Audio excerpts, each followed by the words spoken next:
Hello friend, तो आज की इस वीडियो में हम पढ़ेंगे एनसीईआरटी हिस्ट्री क्लास 7 का चैप्टर सेकंड। चैप्टर का नाम है नए राजा और उनके राज्य। फ्रेंड, चैप्टर फर्स्ट का वीडियो ऑलरेडी मैंने अपलोड कर दिया है, आप प्ले लिस्ट में जाके चेक कर सकते हैं। आपको क्या करना है, बुक से पहले इस चैप्टर को अच्छे से पढ़ लेना है, उसके बाद ही आपको अपने नोट्स बनाने हैं। तो चलिए फ्रेंड, स्टार्ट करते हैं। सबसे पहले देखते हैं राष्ट्रकूट। राष्ट्रकूट जिन्होंने एलोरा की गुफाएँ बनवाई थी। 18वीं सदी में राष्ट्रकूट की स्थापना की दत्ती दुर्ग ने। पहले ये कर्नाटक के चालुक्य राजाओं के अधीन थे। जिसमें फिर दत्ती दुर्ग हुए जिन्होंने इनकी अधीनता को स्वीकार नहीं किया और राष्ट्रकूट की स्थापना की। दत्ती दुर्ग ने हृदयगर्भ नामक यज्ञ किया, जिसका अर्थ है सोने का गर्भ, यानी क्षत्रिय कुल में पैदा ना होने पर इस यज्ञ द्वारा क्षत्रिय कुल में प्रवेश हो जाते थे।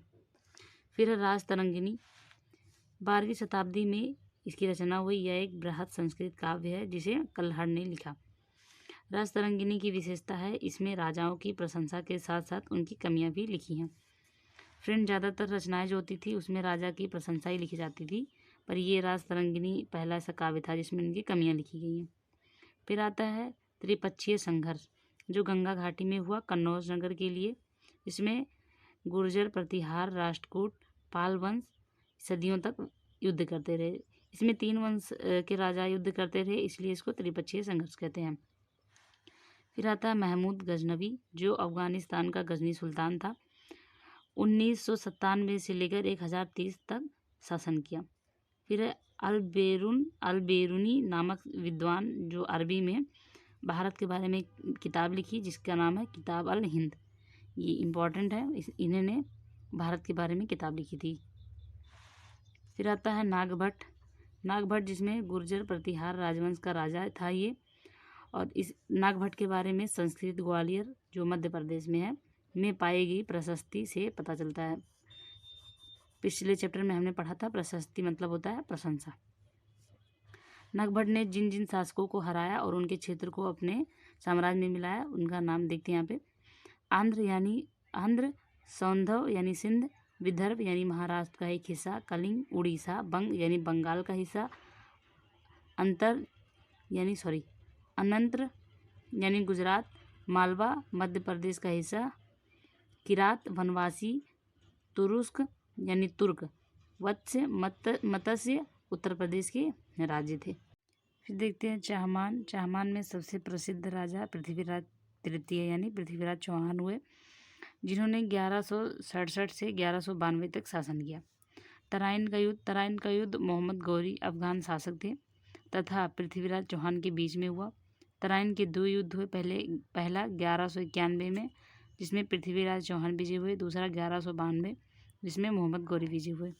फिर पहले के राजाओं द्वारा धारण की गई उपाधियां, जिसमें महाराजाधिराज यानी राजाओं के राजा, त्रिभुवन चक्रवर्ती यानी 3 भुवनों का स्वामी।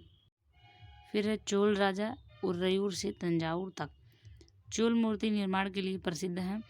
चोलों के मूर्ति बनाने का तरीका लुप्तमोम तकनीक, ये लुप्तमोम तकनीक से मूर्तियाँ बनाते थे। चोल कालीन मूर्तियाँ सबसे प्रसिद्ध हैं। 19वीं शताब्दी में विजयालय एक शासक थे। इन्होंने कावेरी डेल्टा में मुट्टियार नामक प्रसिद्ध छोटे से मुखिया परिवार को हराकर डेल्टा पर कब्जा जमाया और तंजावुर शहर तथा निशुम्भ सूदनी देवी के मंदिर का निर्माण कराया। चोलों के जो सबसे प्रसिद्ध राजा हुए वो राजराज प्रथम हुए, जो 1985 ईस्वी में राजा बने। राजराज प्रथम ने राजराजेश्वर मंदिर तंजावुर का निर्माण कराया तथा राजराज प्रथम के पुत्र राजेंद्र प्रथम ने गंगईकोट चोलपुरम के मंदिर का निर्माण कराया। राजेंद्र प्रथम का प्रभाव श्रीलंका, गंगा घाटी, दक्षिण पूर्व एशिया तक था। फिर देखते हैं किसानों की बस्तियां, जिन्हें उर कहते हैं। उर के समूह को नाडू का काम था अपने इलाके में न्याय करना, कर वसूलना। ये राजा के अधीन ही होते थे, लेकिन ये अपने इलाके में शासन करते थे। फिर वेल्लाल जाति, जो धनी जातियाँ होती थी। नगरम यानी ये नाडू के समान ही होते थे, शहर में प्रशासनिक कार्य करते थे नाडू के समान। फिर वेल्लाल जाति को राजाओं ने उपाधि दी मुवेद वेलन, जिनको वेलन या किसान या अरियार यानी प्रधान भी कहते हैं, यानी 3 राजाओं को अपनी सेवा प्रदान करने वाला। फिर पुलाया एक वर्ड आया। पुलाया एक अछूत जाति थी। उद्यमी परिवारों के राजाओं में प्रसिद्ध राजा हुए कंदम्ब, मयूर शर्मण और गुर्जर प्रतिहार ब्राह्मण। फ्रेंड आपको ये वर्ड याद रखने हैं, जैसे पुलाया क्या है, वेल्लाल जाति, वेद वेलन, नाडू, और ये सब आपको याद रखने हैं। फिर देखते हैं कर। कर में वेट्टी यानी जबरन कर लिया जाता था, उसको वेट्टी कहते हैं। कदमाई यानी भूमि पर कर। कर चोल शासन में कर की व्यवस्था थी। फिर आते हैं भूमि के प्रकार। भूमि के प्रकार ये इम्पोर्टेंट है, जैसे विल्लन वगाई जो गैर ब्राह्मण किसान स्वामी की भूमि।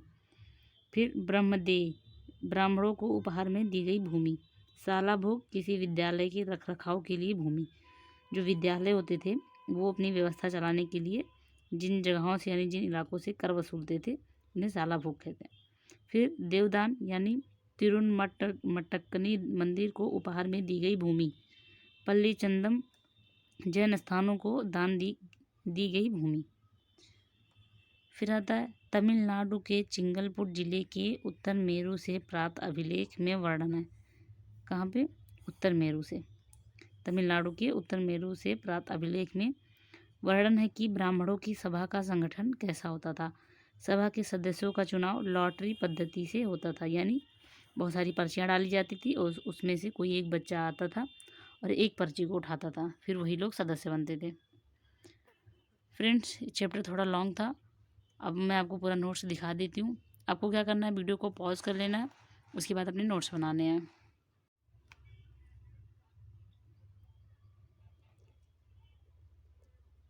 अगर आपको वीडियो पसंद आता है तो लाइक कमेंट शेयर करें, तो चैनल को सब्सक्राइब करें।